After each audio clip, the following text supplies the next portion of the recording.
On vient d'avoir une attaque à l'acide en Thaïlande. C'est l'occasion de faire un petit tour d'horizon des pays les plus dangereux en matière d'attaque à l'acide. Et vous allez être très surpris parce que le pays qui arrive en tête des attaques à l'acide est un pays européen. Alors, qu'est-ce qui s'est passé? C'est le journal Cow Sand English qui rapporte ça. Ça s'est produit donc hier. Un Britannique arrêté après une attaque à l'acide contre le gérant d'une maison d'hôtes à Pattaya. Donc la police a arrêté mercredi un Britannique au lendemain d'une agression présumée à l'acide contre le gérant d'une maison d'hôtes à Pattaya, alors qu'il recherchait sa petite amie thaïlandaise, la blessant gravement. Donc le suspect Richard, âgé de 40 ans, a été interpellé près de Soi Buakhao. Soi Buakhao, un endroit où je vais assez régulièrement, un endroit avec de très jolies gourgandines.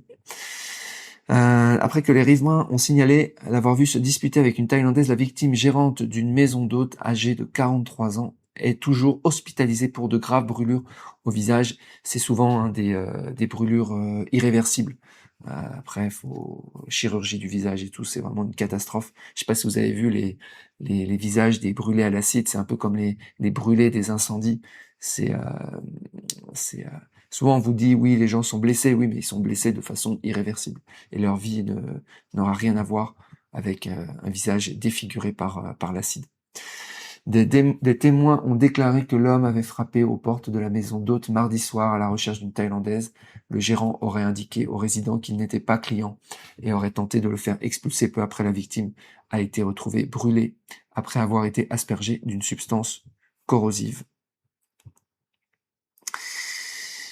Voilà. Alors, qu'est-ce qu'il raconte? Il a déclaré s'être rendu à la maison d'hôte à la recherche de sa petite amie thaïlandaise et d'une de ses amies transgenres, car il pensait qu'elles avaient son passeport. Il affirmait avoir jeté du liquide d'une tasse voisine lors d'une altercation avec le gérant, insistant sur le fait qu'il ignorait contenait une substance corrosive. Ah, j'y crois pas. J'y crois pas. Même si je suis bon client, mais là non, il y a pas même un café chaud, c'est pas une substance corrosive, hein. La Thaïlandaise a déclaré plus tard à la police qu'elle entretenait une relation avec depuis 5 mois. Elle a expliqué que le couple s'était disputé, blablabla. Toujours les mêmes histoires. Alors, les attaques à l'acide sont extrêmement rares en Thaïlande. Un phénomène qui est qualifié d'anecdotique, même si on n'a pas les chiffres. Ça fait pas partie des pays qui sont le plus concernés par les attaques à l'acide. Ça représente moins de 5 à 10 cas documentés à l'échelle nationale, donc extrêmement faible. Par contre, les pays les plus dangereux en termes d'attaque à l'acide, le pays le plus dangereux de très très loin, c'est le Royaume-Uni. Et sans surprise, en fait, sans faire de procès d'intention, le gars est britannique, et c'est le Royaume-Uni qui a le plus de cas d'attaque à l'acide par an, et depuis pas mal de temps, et c'est en plus en forte augmentation, alors qu'il y avait eu une accalmie. On est à 1200 cas d'attaque à l'acide par an au Royaume-Uni. Alors les motivations, c'est les vols, les gangs, les refus d'obtempérer, violences domestiques, enfin tout est bon pour jeter de l'acide au visage des gens et les défigurer à vie. Ensuite, on a l'Inde. Et quand on pense aux attaques à l'acide, on va plutôt penser à l'Inde, mais en fait, il faut penser plutôt au Royaume-Uni. En fait.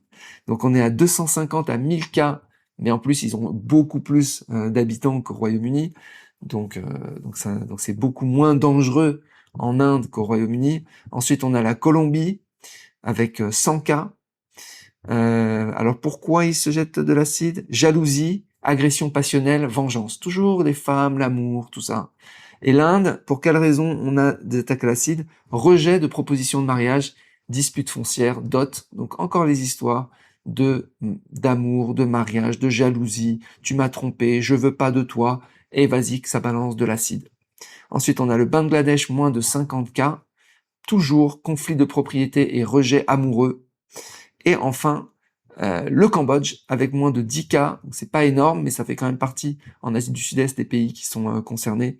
Rivalité amoureuse, conflit de voisinage. Voilà. En chute, au Cambodge, c'est en chute drastique depuis la loi de contrôle de 2012. Voilà les amis, faites bien attention. Je vous souhaite une très bonne journée et abonnez-vous au podcast audio et venez sur le groupe Telegram pour discuter de ces sujets d'expatriation. Ciao!